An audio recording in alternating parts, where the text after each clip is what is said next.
I was just thinking about this earlier today.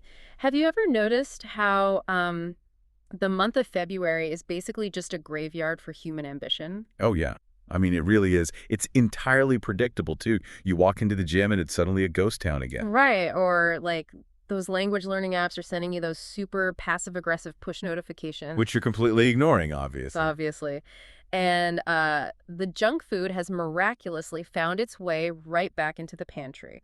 So I want to speak directly to you, the listener, right now, because I know you've been here. We all have, honestly. Yeah. Yeah. So just put yourself in this totally relatable scenario. You have a goal, like a real burning desire to change something fundamental about your life. Maybe it's getting healthier or, I don't know, finally sitting down to write that We're novel. just trying to be a more patient, present parent. Exactly. And the thing is, you mathematically, like step by step, exactly what actions you need to take to achieve this. The path is completely visible, but you just don't do it. Or worse, you actually start. You have this fierce, fiery motivation on January 1st. Yes. And then by the second week of February, you find yourself right back at square one. You're paralyzed on the couch, scrolling through your phone, and just feeling this crushing, suffocating wave of guilt. It's a really brutal, universal psychological loop. And, well, it forces us to ask a pretty painful question. Like, why is it so incredibly hard to maintain positive change? Right. Why does our attention fragment so easily when we know exactly what is good for us? Exactly.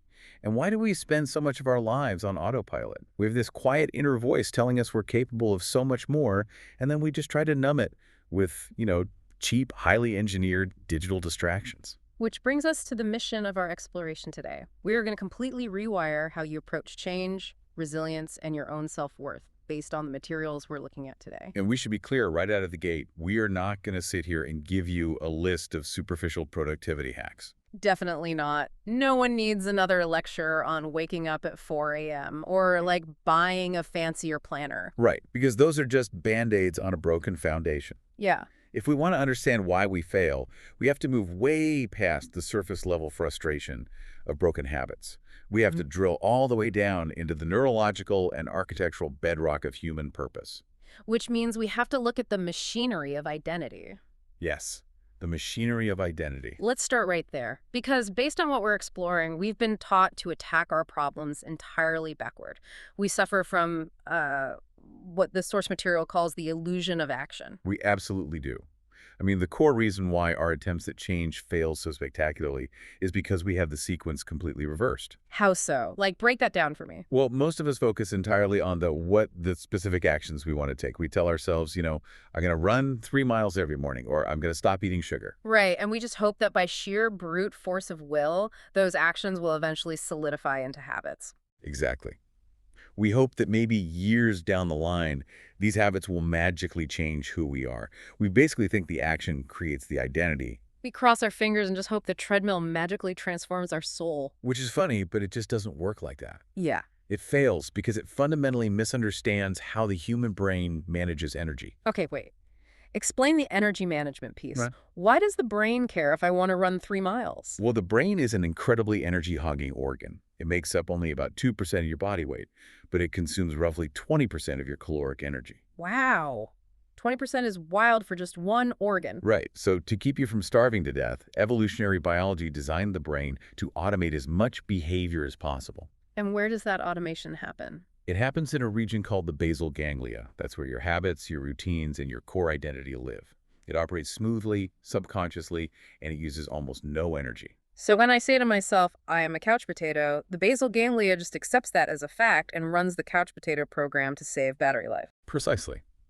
Now, when you suddenly decide to run 3 miles, you're using your prefrontal cortex. That's the logical, conscious part of your brain responsible for willpower. And I'm guessing that part burns a lot of energy. An astonishing rate, actually. Relying on willpower causes a phenomenon known as ego depletion.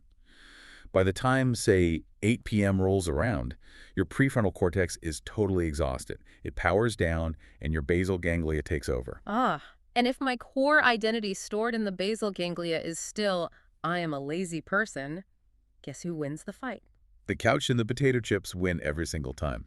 It's not a moral failure. It's literally a physiological energy crisis. Well, that makes so much sense. I want to introduce an analogy here from the material to really paint a picture of this. Think of it as the dinosaur cookie cutter. Oh, I love this one. It's so good. Okay, so imagine you're in the kitchen and you want to bake some dinosaur-shaped cookies.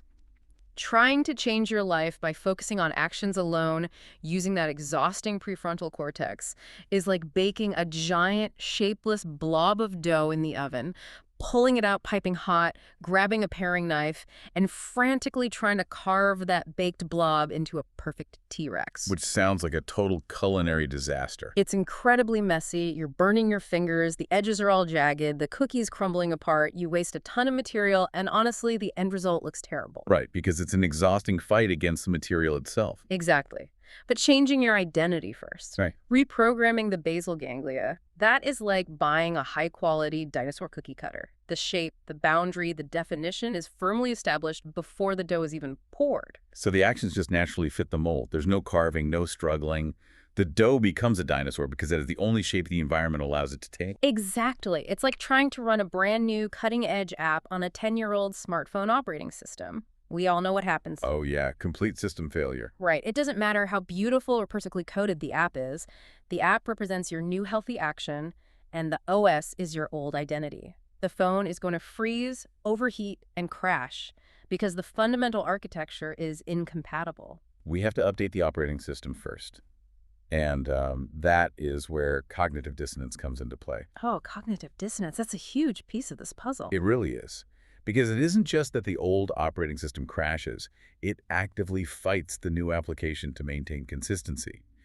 The human brain craves internal consistency above almost everything else. So if you deep down believe you're an unhealthy person who doesn't deserve success and you start eating well and exercising, your brain kind of freaks out. It does.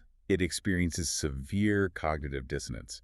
It feels this intense discomfort because your actions do not match your core beliefs. And what does it do to resolve that? It will subconsciously sabotage your efforts.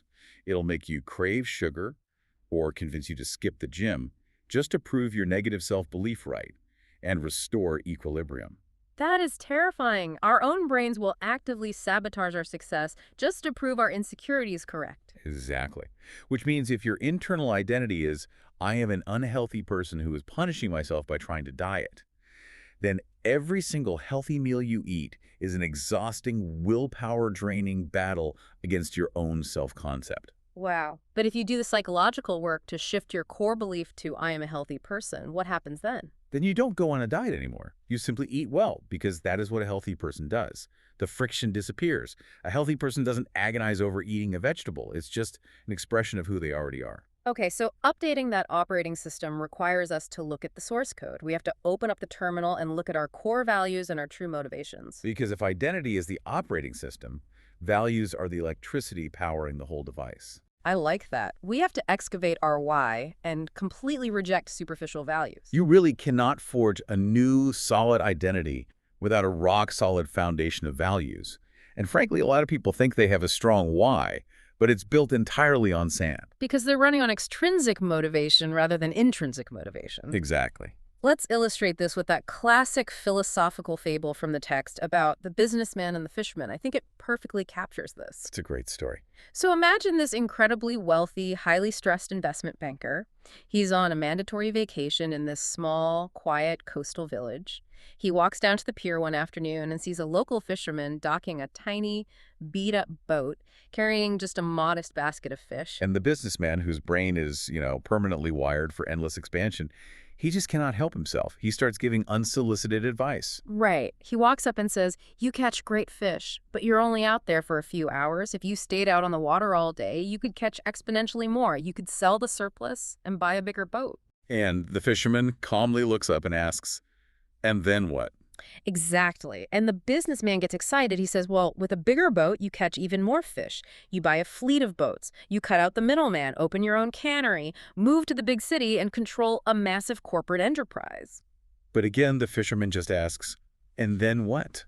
Now the businessman is practically vibrating with corporate ambition. He says, then, my friend, you take the company public, sell your stock, and make tens of millions of dollars. And then you can finally retire, move to a quiet coastal village, sleep in late, fish a little bit, and relax on the beach with your family. To which the fisherman smiles, gestures to his current life, and replies, what do you think I'm doing right now? It's such a brilliant teardown of how we get completely trapped in the mechanics of achievement while totally losing sight of the actual destination. We get on this treadmill and just forget how to step off. Psychologists actually call that the hedonic treadmill. The hedonic treadmill, that's when we constantly chase external markers of success, right? Yeah. Money, status, the perfect body. We think they will provide permanent happiness. But our dopamine system isn't built for permanent happiness. Wait, really? I thought dopamine was the happiness chemical. That's a huge misconception. Dopamine is actually a molecule anticipation, not fulfillment. It spikes when you are chasing the goal, but the absolute moment you achieve it, the dopamine drops. Leaving you feeling kind of empty. Exactly. Yeah. So you immediately set a bigger goal, a bigger boat, a bigger company. It's a literal addiction to the chase. And it really highlights the immense danger of superficial, extrinsic motivations. I mean, so many of us chase goals driven entirely by external validation. Oh, completely. We want to lose weight to make an ex-partner jealous. We want to make money to look successful to people we secretly despise. We chase digital metrics and likes to fill this profound void of self-worth. It's like putting toxic fuel in your car. Sure, it combusts, but it destroys the engine in the process. That's a great way to put it. Make no mistake, toxic fuels like anger, revenge, and vanity are highly combustible. They will absolutely propel you forward for a while. I mean, you can build a massive company out of pure spite. You can, but they burn dirty. They spike your cortisol, they keep your nervous system in a constant state of fight or flight, and they will leave the engine of your psyche totally exhausted, corroded, and hollow. Plus, if your success is entirely dependent on the applause or envy of others, you've essentially surrendered all of your power. Yes, you are entirely at their mercy. So we have to switch to a clean energy source. Internal, indestructible values. Values that are entirely within our locus of control. We're talking about intrinsic values that no external market crash, no critic, and no bad luck can take away from you. Things like courage, discipline, humility, unrelenting effort. Think about the profound psychological difference there. If your core value is receiving accolades, you are constantly living in a state of low-grade anxiety because you can't control whether other people choose to praise you. Right, but if your core value is putting forth maximum effort, you are entirely in control of your success. Exactly. If you gave a project your absolute all, you fulfilled your value. You achieved success, regardless of whether it was a commercial failure. That is a massive paradigm shift. It really is. And I want to challenge you, the listener, right now, to test your own fuel source. There's this mental exercise from our material called the 5 Whys that is incredibly effective for this. Oh, the 5 Whys. This is such a revealing exercise. It's brutal, but necessary. Let's say you have a goal. You want a promotion at work. Ask yourself why. Because I want to make a higher salary. Okay, ask why to that answer. Because I want to buy a luxury car. Why? So I look highly successful when I pull up to my high school reunion. Why? Because I want the people who ignored me a decade ago to finally respect me. Why? Because deep down, I feel entirely inadequate and I need external proof to convince myself that I have value. And boom, there was the bedrock. Yeah. If you hit a wall like that, like because I want people to like me or because I feel hollow, you found a massive rotting crack in your foundation that needs repairing. You're basically building a skyscraper on a swamp. What is neurologically fascinating about the 5 Whys exercise is how quickly it bypasses the logical, rationalizing neocortex. It drills straight down into the limbic system, which is the emotional core of the brain. The first 2 Whys are always just logical justifications, aren't they? Usually, yes. Yes. But the 4th and 5th Whys force radical, painful honesty. And until you are radically honest with yourself about your toxic fuels, you can never replace them with internal, indestructible values. Okay, so let's play this out. Let's say a listener does the hard work. They dig deep into the limbic system, they find their toxic fuel, they flush it out, and they start updating their operating system to a new identity based purely on effort, courage, and intrinsic values. Okay. They're feeling incredibly strong. Right. And then a week later, the universe throws a massive, completely unfair, unpredictable obstacle right in their face. They lose their job or they get a terrible medical diagnosis. As the universe inevitably does. No amount of good values protects you from chaos. Exactly. Having great values doesn't stop you from getting blindsided. So how does a person with a strong internal identity handle a world that is unpredictable and often cruel? This kind of shifts us from the internal architecture of identity to the external geometry of perspective. It does. And to understand perspective, we have to look at how our brains literally construct reality. The human brain, due to millions of years of evolution, has a profound negativity bias. We are heavily hardwired to scan the horizon for threats. I always think of this as the caveman dilemma. The caveman who sat around admiring the beautiful colors of the sunset got eaten by the saber-toothed tiger. Right, and the anxious caveman who obsessed over every snapping twig in the bushes survived to pass on his genes. That's the evolutionary mechanism right there. Yes, the amygdala, which is our brain's threat detection center, processes negative information significantly faster and more intensely than positive information. But in the modern world, where we aren't exactly being hunted by predators, this survival mechanism often tortures us. It does. Imagine a massive, beautiful, expansive white piece of paper. Right in the dead center, there is one tiny, sharp black dot. Because of our evolutionary negativity bias, if we look at that paper, our eyes will immediately lock onto the black dot. We'll just stare at it. We will obsess over it, analyze it, and completely ignore the vast, pristine white space surrounding it. We let a tiny fraction of the data define the entire canvas. We do. But reality is never just the black dot. Reality is incredibly complex, multi-layered, and ambiguous. Let's talk about how the brain hallucinates reality to protect itself, which is tied to the unreliability of human perception. Have you ever noticed how two people can experience the exact same event, like a conversation or an argument, and walk away with entirely different, completely genuine memories of what happened? Oh, absolutely. It causes half the arguments in everyday life. It really does. This multi-perspective memory occurs because the physical event hasn't changed a single atom. But human experience of reality transforms entirely based on the angle of observation and the internal biases of the observer. So our brains take raw sensory data and construct a narrative that best protects our ego. Yes. Which means we have the power to literally change our experienced reality just by consciously moving our mental vantage point. That concept is wild when you realize it isn't just a metaphor, it's a neurological reality. We can change the chemistry of our brains by changing the language we use to describe our daily struggles. Let's take something incredibly mundane to illustrate this. Okay, like washing a massive mountain of dirty dishes after a long day. Most of us see it as a miserable burden. We grumble, we rush, our shoulders are tense, we just hate it. Right, we view it purely as a negative chore, which elevates our stress hormones. But what if we applied a completely different angle of observation? What if we consciously reframed the act of washing dishes as an exercise in mindfully cleaning delicate art? Then the whole experience shifts. Exactly. Suddenly you focus on the warm water on your hands feeling soothing. The scent of the soap is pleasant. The rhythmic motion becomes meditative. You are taking chaos and creating order. A problem becomes a challenge. A birding becomes an opportunity for mindfulness. It's a powerful shift. But I have to push back here because I know exactly what some people are thinking right now. I'm a little skeptical myself. Isn't this just toxic positivity? I am very glad you brought that up. Like, are we just pretending the bad stuff doesn't exist? Are we staring at a sinking ship, water rushing over the deck, and saying, what a lovely opportunity to practice our backstroke? Confusing reframing with toxic positivity is a super dangerous trap. So, no, we are absolutely not practicing toxic positivity. How are they different then? Toxic positivity is delusion.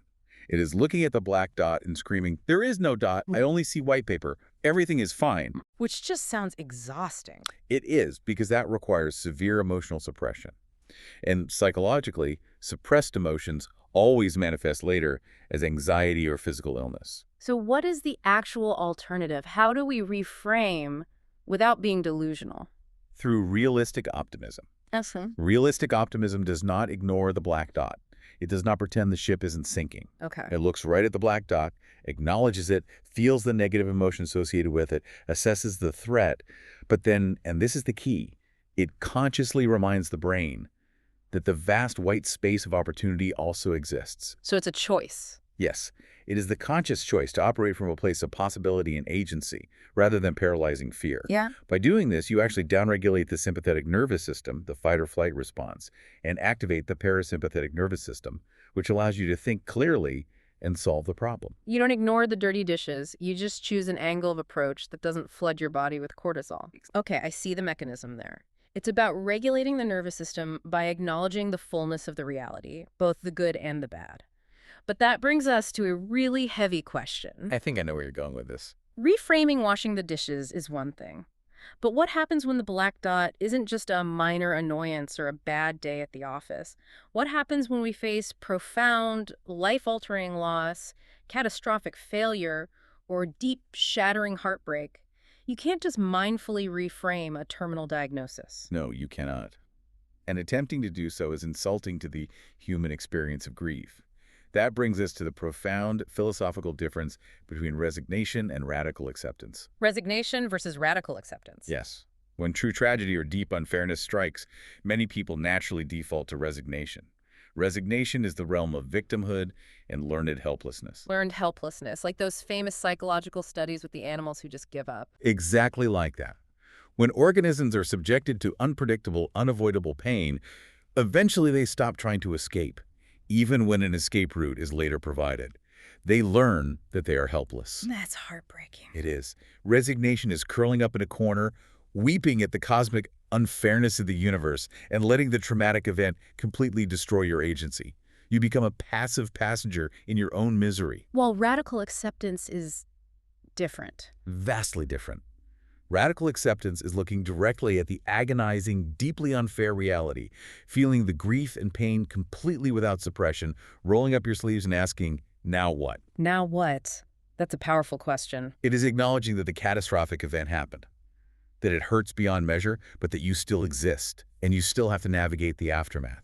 You reclaim your agency in the present moment, even if the present moment is a nightmare. There is an ancient story from the materials that captures this suspension of judgment perfectly. It's the story of the farmer whose horse runs away. Oh, it is a masterful narrative about the limits of human perception. Please, share it. So, an old farmer lives in a village and has this beautiful, strong horse, which is his only real asset for survival.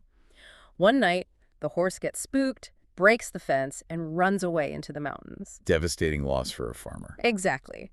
So the next morning, all the neighbors come over, wringing their hands, and they say, "Oh, what terrible luck, your farm is ruined. How will you plow the fields?"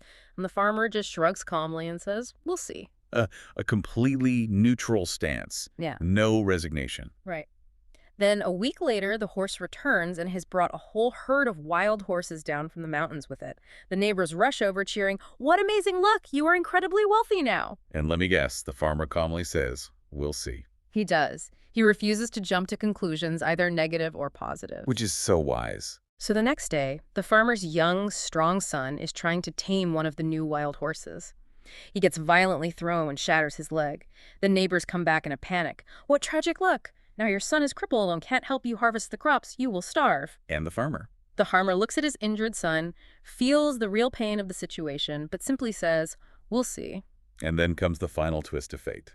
The very next week, a tyrannical king's army marches through the village, drafting every able-bodied young man for a brutal, hopeless war where they will surely be killed. But when the soldiers see the farmer's son with his shattered, splintered leg, they pass him by. Wow. The neighbors say, "What incredible luck, your son's life is spared." And the farmer, once again, says, "We'll see." It is brilliant because it unpacks a vital philosophical concept. Yeah. Loving your fate. Loving your fate. Yes, the realization that we, with our severely limited human perception, almost never know the final outcome of any event. We arbitrarily draw an artificial line in time, look at a snapshot of a moment, and declare an event a permanent tragedy or a permanent triumph. But time keeps moving. The timeline doesn't stop where we draw the line. Exactly. What seems like a catastrophic tragedy today might be the exact mathematically necessary catalyst for our greatest period of growth or survival 5 years from now. We really have to adopt a mindset of nevertheless. Yes, acknowledging the pain, the grief, the unfairness, but deciding to live fully, purposefully, and courageously nevertheless. It reminds me of another beautiful illustrative concept from the text, the tale of the king's ring. Ah, yes. A mighty king asked his wise men to forge a ring for him with an inscription that would guide him through any situation in life, good or bad. He wanted a master key to human emotion. They brought him a simple, unadorned ring with a phrase hidden inside the band. The phrase was, "This too shall pass." Yes. It is the ultimate anchor against hedonic adaptation. When you are in the absolute depths of crushing, suffocating despair, you look at the ring and remember, this too shall pass. You will breathe again, the pain will shift. But conversely, and I think this is the much harder part, Oh, absolutely. When you are standing on top of the world, experiencing euphoric joy, massive wealth and success, you look at the ring and remember, this too shall pass. It keeps you from becoming arrogant, complacent, or excessively attached to fleeting pleasures. Neither the darkness nor the light is permanent. Everything is in motion. And to truly accept our fate, to embrace that constant motion without being broken by it, we have to drop these social masks of victimhood that our modern culture often actively encourages us to wear. Which requires us to confront a rather uncomfortable truth about modern society. It does. We need to talk about the crisis of adult children. Oh man, let's get into it. It is a rapidly growing psychological phenomenon. We are seeing a massive proliferation of people who grow chronologically older. They turn 30, 40, 50 years old, but they vehemently refuse to mature psychologically. What does that look like practically? They navigate the world with an external locus of control. They're constantly looking for invisible enemies, vague societal structures, or minor interpersonal slights to blame for their unhappiness. So they want all the privileges and autonomy of adulthood with absolutely none of the heavy accountability. Precisely. And the core of this crisis lies in a fundamental, widespread misunderstanding. There is a crucial, life-altering distinction between fault and responsibility. People completely conflate the two, and it destroys their mental health. It really does. Okay, let me jump in with an analogy here, because grasping this difference was a massive light bulb moment for me personally. Let's say you inherit a house from a distant relative. Okay. You get the keys, you drive out to the property, unlock the front door, walk in, and it is a complete and utter disaster. The roof is caving in, the plumbing is completely shattered and leaking everywhere, there's toxic black mold growing up the basement walls, and I don't know, a family of raccoons is living in the kitchen cabinets. A complete architectural and biological nightmare. Exactly. Now, is it your fault that the house is ruined? Absolutely not. You didn't break the pipes with a sledgehammer. You didn't let the roof rot. You didn't invite the raccoons inside and feed them. It is totally, profoundly unfair that this horrendous mess was handed to you. It is a genuine tragedy. The fault lies entirely elsewhere. You are a victim of circumstance. Right. But you live there now. Your name is on the deed. That's the kicker. If you just sit on the moldy, wet couch in the living room and scream into the void about how unfair it is, and demand that whoever ruined the house should come back and fix it, you are the one who is going to get rained on. Yep. You are the one who is going to freeze in the winter. You are the one who will breathe in the toxic mold. The situation is absolutely not your fault, but fixing it is now 100% your responsibility. If you don't pick up a hammer, you're the one whose roof is going to cave in on your head. Exactly. It's a phenomenal way to illustrate the concept. But let's dig into the psychology of why people stay on the moldy couch. Why do we resist picking up the hammer? It is because of a concept called secondary gain. Secondary gain, meaning we get some kind of secret benefit from being miserable. Believe it or not, yes. There is a psychological comfort in the mold. The brain prefers familiar misery over unfamiliar effort. Wow. If you stay on the couch and blame the person who ruined the house, you get to maintain the moral high ground. You get sympathy from your friends. And most importantly, you never have to risk trying to fix the plumbing and failing. Taking responsibility requires immense vulnerability. It does. But as long as you play the victim, you're safe from the risk of failure, even though you are dying of exposure. So playing the victim is actually a twisted defense mechanism against the fear of failure. Yes. You may not be at fault for a sudden chronic illness, an unexpected corporate layoff, a deeply traumatic childhood, or a devastating broken heart. The universe handed you a crumbling house. Yeah. But you are 100% responsible for how you respond to it from this day forward. The longer you wait for the person at fault to come fix your psyche, the longer you live in the freezing rain. It's a heavy burden. I think that's why people fight it so much. It just feels brutally unfair. It is heavy, and it is unfair. But here is the magnificent neurological shift that occurs when a person finally accepts that burden. Yeah. A quiet, ironclad confidence begins to develop. Really? Just from accepting responsibility? Yes. When you shift to an internal locus of control, when you stop dodging responsibility, stop pointing fingers, and finally prove to yourself that you can handle the consequences of your own life, no matter how unfair they are, your baseline anxiety absolutely plummets. Because you stop living in chronic fear of the unknown. You stop waiting for the other shoe to drop because you know that whatever happens, whatever breaks, you have the capacity to pick up the hammer and fix it. Exactly. You develop self-efficacy. You trust yourself. And self-trust is the ultimate biological antidote to anxiety. So let's look at the architecture we've built so far. We've rebuilt our identity operating system. We've shifted our perspective to see the white space around the black dot and downregulated our nervous systems. We've embraced the radical acceptance of the farmer. Right. And we've taken total responsibility for our crumbling houses. We are resilient, strong, and capable. But, does that just make us highly effective, stoic robots? How do we find ultimate lasting peace? This brings us to the final and perhaps most beautiful evolution in our journey. How do we find profound peace once we've built this incredibly strong, responsible self? Yeah. Paradoxically, we find it by realizing that the world isn't about us at all. The paradox of importance. Yes, it is a stunning philosophical and scientific paradox that you must hold in your mind simultaneously. You are not that important, yet you are infinitely important. Okay, unpack that carefully because it sounds like a complete contradiction. How am I not important? We literally just spent all this time talking about how I have to take extreme ownership of my life. Think about the carefully curated ego. The social media profile you endlessly polish to project success, the impressive job title you cling to for status, the designer clothes, the desperate desire to be the smartest, most respected person in the room. The things we stress about constantly. Right. That entire false self that we spend decades painstakingly building. It is entirely unimportant. It is cosmic dust. The universe does not care about your resume. That's a little humbling. It should be. When neuroscientists study people experiencing a profound sense of awe, like looking at the Grand Canyon or a starry sky, they see a network in the brain called a default mode network completely quiet down. The default mode network. What is that? It is the part of the brain responsible for self-referential thought. It's the voice in your head constantly worrying about how you look, what people think of you, and what you need to do tomorrow. Oh, that voice. I know that voice well. We all do. But when you experience awe, that network goes silent. You experience a literal ego death. You realize your false self does not matter. That sounds incredibly liberating, honestly.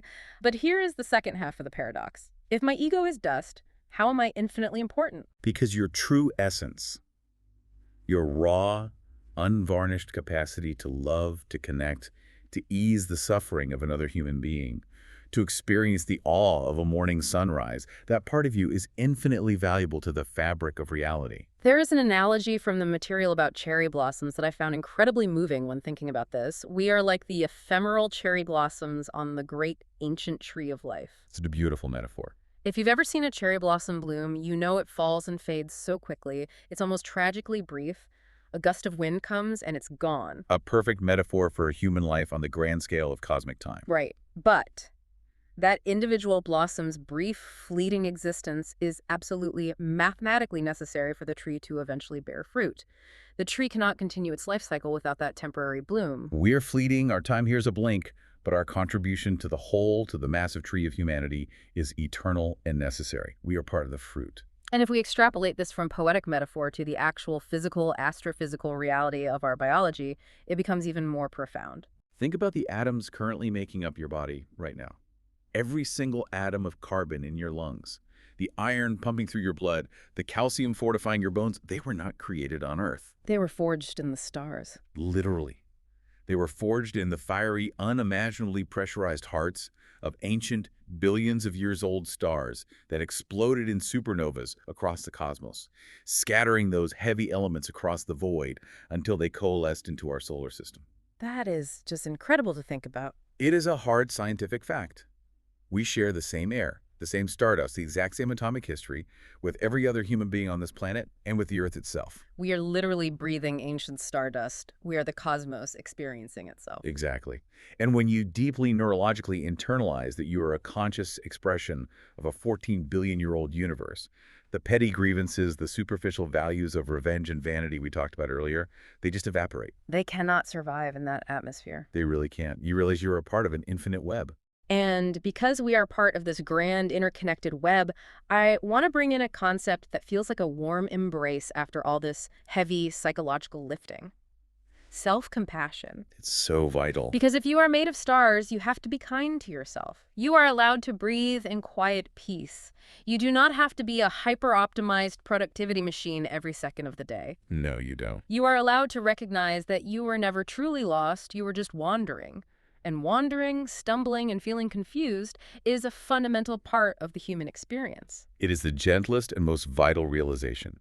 You hold the universe inside you, which means you deserve the exact same compassion, awe, and forgiveness that you would offer a dying star or a falling cherry blossom. Wow. Let's just take a deep breath and look back at the incredible ground we've covered today. We've covered a lot. We really have. We started with this sheer, highly relatable frustration of breaking bad habits and fighting the energy depletion of our own prefrontal cortex. We learned to throw away the carving knife and rebuild our identity from the basal ganglia outward. Yes, using indestructible core values as our dinosaur cookie cutter.